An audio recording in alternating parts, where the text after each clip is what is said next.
അപ്പം നമുക്ക് ക്യുക്കായിട്ട് ഒരു പ്രോൺസ് ബിരിയാണി ഉണ്ടാക്കിയാലോ. സോ അതിനായിട്ട് ആദ്യം ഞാൻ മാരിനേറ്റ് ചെയ്തിട്ടുള്ള പ്രോൺസ് ഒന്ന് ഫ്രൈ ചെയ്തെടുക്കുകയാണ്. അത് കഴിഞ്ഞിട്ട് കുറച്ച് സവാള കൂടി ഫ്രൈ ചെയ്തെടുക്കണം.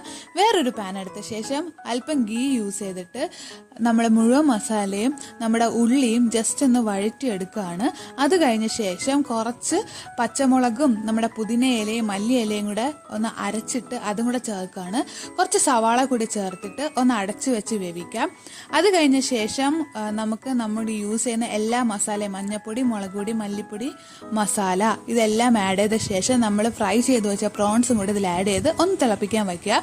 അപ്പോൾ തിളച്ച് കഴിയുമ്പോൾ കറിയൊക്കെ ഓൾറെഡി സെറ്റ് ആവും. അത് കഴിഞ്ഞിട്ട് നമ്മൾ ഓൾറെഡി വേവിച്ച് വെച്ച റൈസ് കൊണ്ട് നമ്മൾ ലെയർ ചെയ്യുക. അപ്പോൾ നമ്മളൊരു 2 ലെയർ ചെയ്തിട്ടുണ്ട്.